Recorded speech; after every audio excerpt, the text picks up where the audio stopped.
Relocation हमारे लिए वहाँ कोई जगह नहीं है। जो पाक स्पॉन्सर्ड टेररिज्म है, जो पाकिस्तान के इशारे पे चलते हैं कि हिंदुओं को वहाँ मारा जाए, खत्म किया जाए, वो पाकिस्तान के चमचों को बर्दाश्त नहीं हुआ कि कश्मीर घाटी के अंदर डेवलपमेंट हो रही है। तो लोकल चाहता नहीं था 370 हटे। क्यों? क्योंकि वो चाहते थे हम पाकिस्तान से मिले।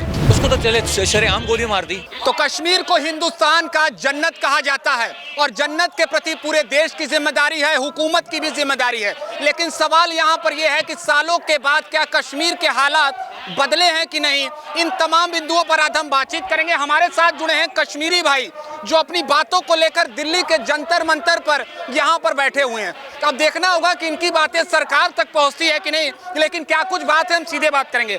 भाई साहब, रीलोकेट की आप बातें कर रहे हैं, लेकिन और क्या कुछ विषय है जिसको लेकर आप सभी यहाँ पर बैठे? देखिए, विषय तो एक ही है। सबसे पहले जान का खतरा। जब तक देश का हर एक नागरिक जब सुरक्षित फील करता है किसी जगह, तभी वो वहाँ पर रह सकता है। जब हमारी सरकार सुरक्षा सुनिश्चित नहीं कर सकती है, हमारे परिवारों की सुरक्षा सुनिश्चित नहीं कर सकती है, जो देश प्रेमी लोग हैं, जो नेशनलिस्ट फोर्सेस है, जो देश में कश्मीर घाटी के अंदर तिरंगा लहराते हैं, जो नेशनलिस्ट फोर्सेस है, देश प्रेमी लोग हैं, अगर उनकी सुरक्षा सरकार सुनिश्चित नहीं करती है तो वहाँ पे रहना हमारे लिए मतलब उचित नहीं है। हम चाहते हैं कि सरकार हमारी सुरक्षा को सुनिश्चित करे और हमारी जानों को, परिवार को सुरक्षित करे।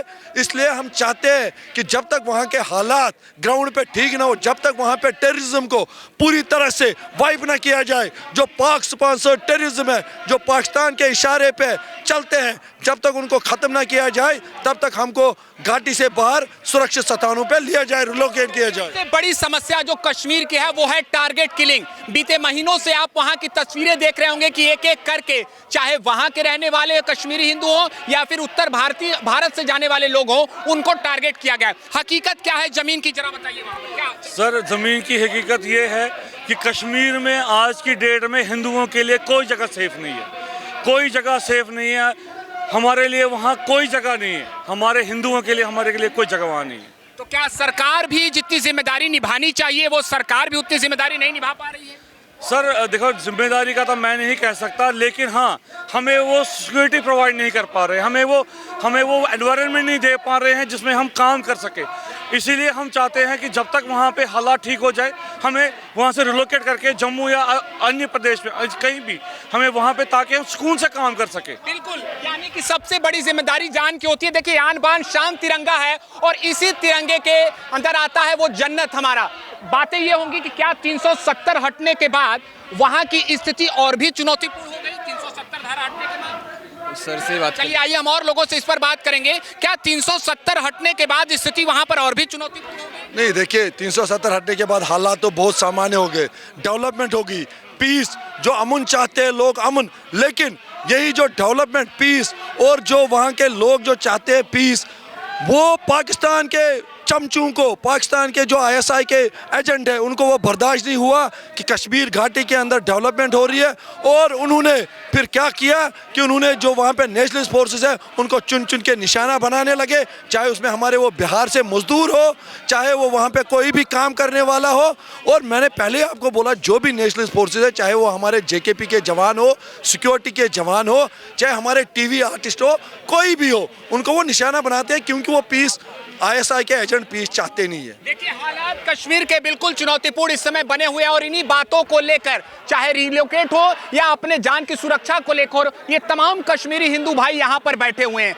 भाई साहब, क्या कुछ बातें हैं आपको लेकर? आपके जो टी-शर्ट पे ये जो दर्द है वो साफ तौर पर दिख रहा है। से बस क्या कुछ मांग है आप? हमारी एक ही डिमांड है, ओनली वन डिमांड, वो है relocation to a safer area, जहाँ पे हम अपनी ज़िंदगी बिना टेंशन, बिना किसी खौफ के गुजार सकते हैं और अपने घर वालों के लिए कोई ज़रिया बन सकते हैं। देखिए, जितने भी ये जो लोग यहाँ पे बैठे हैं, ये पीड़ा है, ये दर्द है जो ये लोग यहाँ पे बैठे हैं। ऐसे कोई नहीं आता, इसमें सिर्फ पुरुष ही नहीं है, इसमें नारी शक्ति का भी एक अहम रोल है। आप देख सकते हैं ये क्यों है।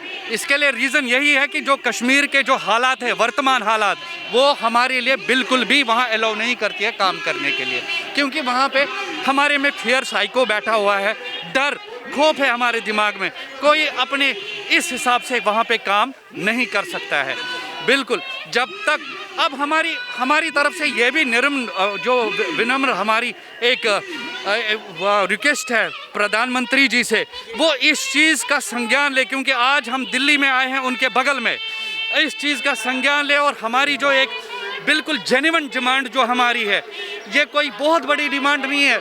हमारे प्रधानमंत्री जी का दिल जो है वो बहुत चौड़ा, बहुत वसी है, तो हम चाहते हैं कि वो संज्ञान ले इस चीज़ का। कुछ मांग है, आप चाहेंगे कि संक्षेप में रखिए, क्या कुछ मांग है? बिल्कुल, हमारी डिमांड मैंने आपको बोला एक ही 1.1 डिमांड 1 एजेंडा, वो है रिलोकेशन, रिलोकेशन, रिलोकेशन। बाकी हमें कुछ नहीं चाहिए गवर्नमेंट से। रिलोकेशन, क्या हालात हैं? आप तो बहुत जमीनी स्तर से वहां की चीजें देख रहे होंगे। इस समय टारगेट किलिंग सबसे बड़ी समस्या हमारे कश्मीरी भाइयों के लिए वहां पर है।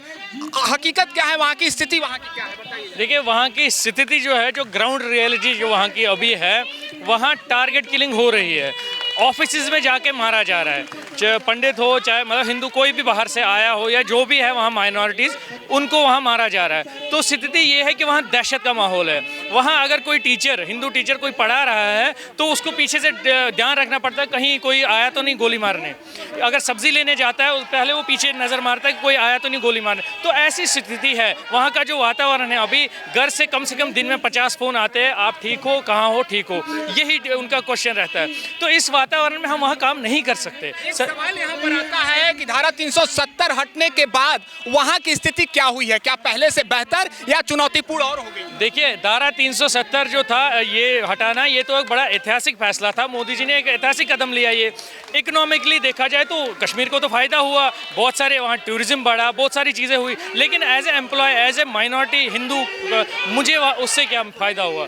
मेरे को तो वहाँ मारा जा रहा है ना, तो मुझे तो कोई फ़ायदा ऐसा मिला नहीं। तो मैं सरकार से चाहता यही निवेदन करते हैं, मोदी जी से, एक सशक्त सरकार है, हम इनसे निवेदन करते हैं कि आप हमें रिलोकेट कीजिए। जब धारा 370 वहां से हटाया गया तो कहा कि अब कश्मीर एक नए राह पर चढ़ चुका है। कई प्रोजेक्ट का भी वहां पर इनाग्रेशन हुआ, लोकार्पण हुआ, शिलान्यास हुआ, इन तमाम बिंदुओं पर हमने देखा। लेकिन हकीकत क्या है, आप बेहतर समझ सकते हैं। सो देखिए, हम उसका जीता जाता स्वरूप हैं। अब वहाँ पे 370 हटने के बाद बहुत सारी चीज़ें अच्छी हुई हैं, मगर उसके एवज में जो उनको गुस्सा है ना 370 हटने का, वो पहली बात तो लोकल चाहता नहीं था 370 हटे। क्यों? क्योंकि वो चाहते थे हम पाकिस्तान से मिले। वहाँ की लोगों की लोकेलिटी, लोकल लोगों की मेंटेलिटी ही ऐसी है।